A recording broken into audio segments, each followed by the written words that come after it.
به ونتوكل عليه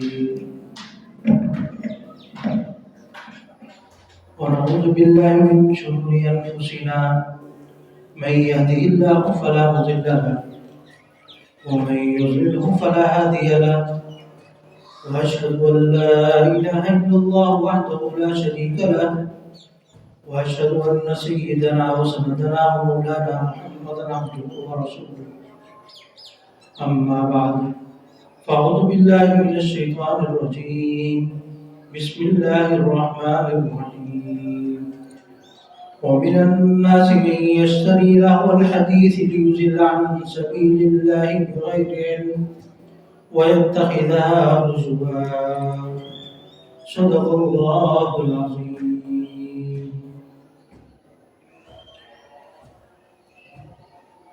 میرے دوستوں ساتھی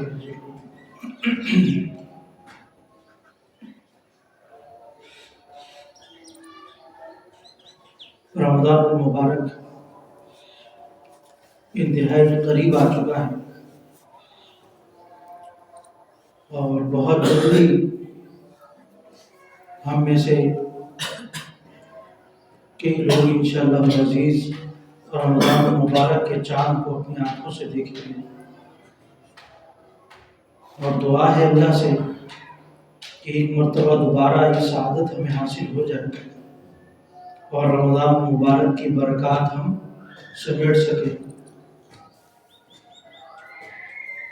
اللہ رب العزت نے دین کے اندر بہت سی آسانیاں بھی ہیں اور بہت سی چیزوں میں ہمیں پابند بھی کیا ہوا ہے. آسانیاں تو اس لحاظ سے کہ فطری طور پر، طبعی طور پر، مزاجی طور پر، معاشرتی طور پر، اخلاقی طور پر ایک چیز ایسے ہے ہم اس کو کر سکتے ہیں، یعنی اس کے کرنے میں کسی چیز کی ممانعت نہیں آتی، کوئی چیز آڑے نہیں آتی، روکتی نہیں ہے. بعض چیزیں ایسی ہیں جو مباح ہوتی ہیں، شریعت اس کے بارے میں کچھ نہیں کہتی، خاموش ہے. آپ علیہ الصلوۃ والسلام کی زندگی میں بھی وہ عمل نہیں ہوا کیونکہ ہوا ہی نہیں، اس طرح کا کوئی واقعہ نہیں آیا. صحابہ کرام کی زندگی گزری، اس میں بھی ایسی کوئی چیز نہیں آئی. لیکن کیا آج اگر وہ چیز ہے تو اس کا حل قرآن حدیث میں نہیں ہوگا؟ اسلام ایک مکمل ضابطہ حیات ہے، ہم پہلے سے سنتے آ رہے ہیں اور ہمارا اس پر ایمان بھی ہے کہ اسلام مکمل ضابطہ حیات ہے. کوئی چیز ایسی نہیں ہو سکتی کہ جس کا حل اسلام کے اندر یا شریعت میں نہ ہو. اگر یہ نہیں ہے تو الیوم اکملت لکم دینکم واتممت علیکم نعمتی، یہ آیت کیا ہے؟ غلط ہو جائے گی. اللہ رب العزت نے فرمایا کہ میں نے اس دن کو مکمل کر دیا، جس کی تلاوت حجۃ الوداع کے موقع پر آپ علیہ السلام نے فرمائی. الیوم اکملت لکم دینکم کہ یہ دین کیا ہے؟ مکمل ہو گیا. تو اب قیامت تک آنے والے تمام چیزوں کا حل اس کے اندر موجود ہے. ہم نے ہمارے سامنے کوئی بھی چیز آتی ہے، ہم اس کے بارے میں دیکھیں گے حدیث اس کے بارے میں کیا کہتی ہے. آپ علیہ السلام کا عمل اگر پایا جاتا ہے تو بہت اچھی بات ہے، نہیں پایا جاتا تو اس طرح کے اعمال کے لیے حکم کیا تھا اس کو لیا جائے گا. بچے گھر میں گیم کھیلتے ہیں، مختلف چیزیں اس طرح کے چھوٹے موٹے گیم کھیل رہے ہوتے ہیں گھر کے اندر، کوئی بھی اس کھیلنے کو حرام نہیں کہتا، کھیلتے ہیں بچے، صحیح. جیسے کوئی لوڈو کھیل لیا، کوئی اس طرح کی چیز کھیل لی، انفرادی طور پر کوئی کھیل رہا ہے، اس کو کوئی حرام نہیں کہے. لیکن انہی چیزوں کے اندر جب سٹے بازی ہونا شروع ہو جائے تو شریعت اس کو منع کرتی. گیم وہی ہے، کھیل وہی ہے، لیکن طریقہ بدل دیا آپ نے، شرط رکھتی اس کے اندر. تو کسی چیز کے معاملے میں ہار گیا، میں جیت گیا تو تمہارے لیے یہ، میرے لیے یہ، اس طرح کی اگر باتیں اس میں ہونا شروع ہو جائیں تو شریعت میں دیکھا جائے گا شریعت اس کی اجازت نہیں دیتی، تو اس وجہ سے وہ چیز حرام کہتے ہیں پھر اس کو، حالانکہ پہلے وہ صحیح تھی اور ابھی بھی صحیح ہے۔ اگر کوئی انفرادی طور پر کھیلتا ہے تو یہ حرام نہیں کہتا اس کو۔ یہ ہمارے یہاں پہ ڈبو وغیرہ اس طرح کے کھیل وغیرہ ہوتے ہیں، اب فی نفسی ہی یہ کھیل حرام نہیں ہے، اگر کوئی کھیلنا چاہے تو اس میں کوئی قباحت نہیں ہے، کھیل سکتا ہے، لیکن حرام اس صورت میں ہوتا ہے کہ جب ہمارے بچوں کا وقت ضائع ہو رہا ہو، اس میں غلط اس وقت ہوتا ہے کہ جب بچے اپنی بنیادی جو ان کی ضرورتیں ہیں یا ان کی جو پابندیاں ہیں اس سے ہٹ کر اس کو فوقیت دینے لگ جائے، پڑھائی کو چھوڑ کر وہ جا کے ڈبو کھیل رہا ہے، تو یہ غلط ہو جائے، شریعت اسے منع کرتی ہے۔ تو اس طرح جہاں کوئی آڑے آئے، کوئی اس طرح کی چیز آئے، اس چیز کو روکنے کے لیے تو سمجھ جائیں کہ اس کے اندر خبر ہے۔ آپ نے دیکھا بسنت کتنا چرچا ہو رہا ہے آج کل، پرسوں 2-3 دن چلے گی یہ چیز، چھٹیاں دے دی گئی اور ایسا بنا کر پیش کیا جا رہا ہے جیسے پتہ نہیں کیا ہونے لگا ہے، موٹر سائیکلوں پر وہ ڈنڈے لٹکائے جا رہے ہیں، کون سی مصیبت بن گئی، کون سا عذاب آنے لگا۔ جس چیز سے یہ نقصان ہونا ہے اس کو ختم نہیں کیا جا رہا، لوگوں پر چلان کیا جا رہا ہے کہ اگر آپ بغیر ران کے نکلو گے تو آپ کو اتنا چلان ہوگا۔ اب اس کا کیا قصور؟ بسنت ایک خالص ہندوانہ رسم ہے، اور اگر اس کی ابتدا میں جائیں تو یہ بہت ہی خطرناک قسم کا، اور ایک جس خوشی میں یہ منایا جاتا ہے اگر اس کی ابتدا میں چلے جائیں تو آپ حیران رہ جائیں گے کہ بسنت کیسے منائی جائے، کس طرح اس کی ابتدا۔ پاکستان کا وجود میں آیا 1947 میں، پاکستان کے وجود سے پہلے 200 سال پہلے 1747 میں ایک ہندو لڑکا تھا جو مسلمانوں کے اسکول میں پڑھتا تھا،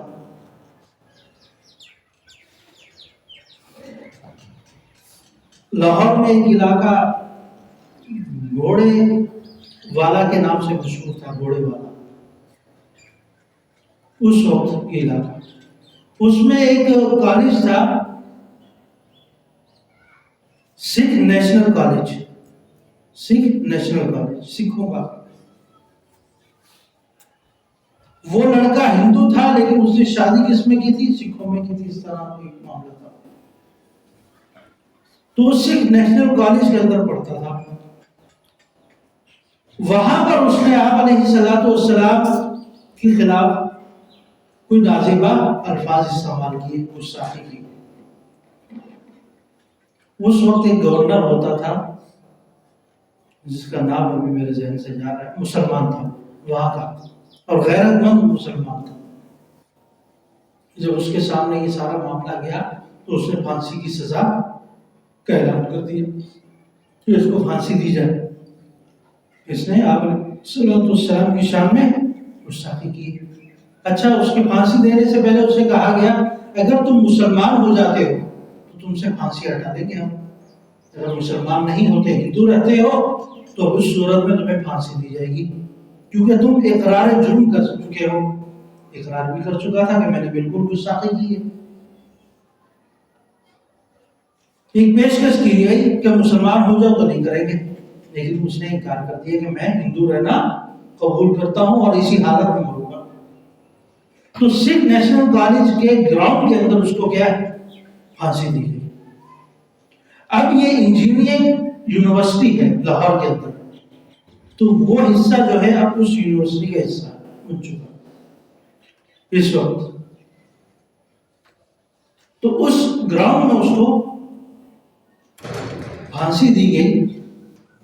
اس کے بعد سے یہ بسنت کا سلسلہ شروع ہوا۔ اس دن، یہ وہی دن تھا، یہ جب سردیاں ختم ہونے لگتی ہے، بہار کا دن شروع ہوتا ہے، تو اس وقت یہ بسنت کا اہتمام کیا جاتا تھا۔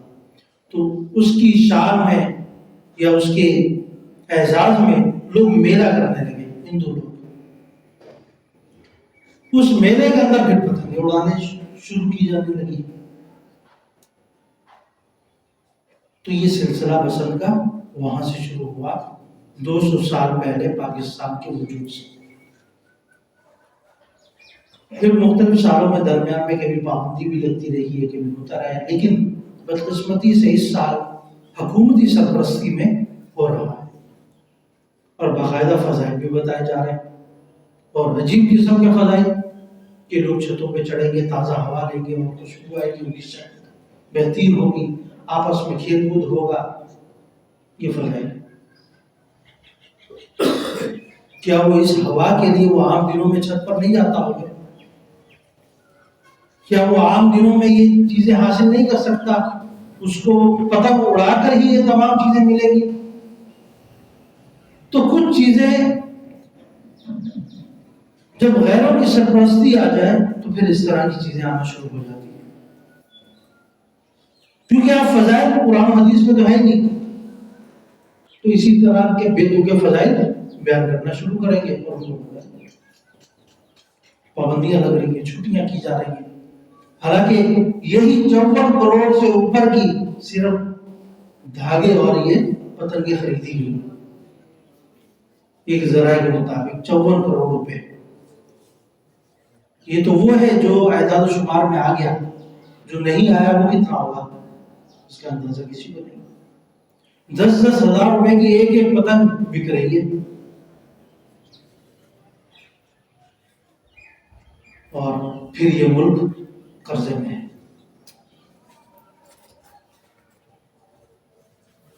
تو اس کو جن لوگوں نے روکنا تھا وہی ان کے فضائل بتانے لگے، تو پھر آدمی کس کے پاس جا کر روئے گا، کس کے پاس جا کر بات کرے گا؟ اور اس رسم کے لیے جس کا اسلام سے کوئی تعلق ہی نہیں، پتنگ اڑانا کوئی گناہ نہیں ہے، آپ انفرادی طور پر چھت پر جائیں پتنگ اڑائیں، کوئی اس کو منع نہیں کہتا، غلط نہیں کہتا۔ لیکن جب اس کے اندر زیادتی آ جائے، سرپرستی حاصل ہو جائے، ایک اجتماعی لیول پر ہو، کیا ان دنوں میں آپ کے قریب میں کہیں کی لاہور میں کسی کا انتقال نہیں ہوگا؟ وہ دیکھ رہا ہوگا کہ مجھے اپنا جنازہ لے کر باہر جانا بھی مشکل ہے، گانے چل رہے ہوں گے، ایک عجیب فضا بنی ہوگی، لوگ یہاں سے سفر کر کے جا رہے، پتہ دوسرے ملکوں سے سفر کر کے لاہور پہنچ رہے بسنت میں شریک ہونے کے لیے، ایک اجتماع ہوگا۔ تو وہاں اگر کسی گھر میں فوتگی ہوئی ہوگی تو اس کے غم میں کون شریک ہوگا کہ بھئی غم تو تمہارا ہے، میں تو پتہ اڑاؤں۔ 6-6 لاکھ 10-10 لاکھ کی ایک ایک چھت کرائے پر دی جا رہی ہے بسنت کے لیے،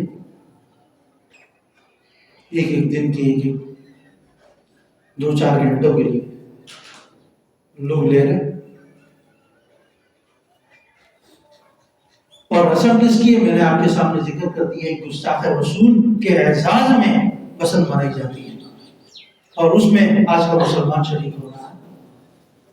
جس نے آپ علیہ السلام کی گستاخی کی اور اس کے اعزاز میں بسنت کا اہتمام کیا گیا تھا، آج مسلمان وہی کام کر رہا ہے، اور ہندو دیکھ رہا ہے اسے کہ ہم نے جس مقصد کے لیے گیا تھا آج مسلمان وہی کر رہا ہے۔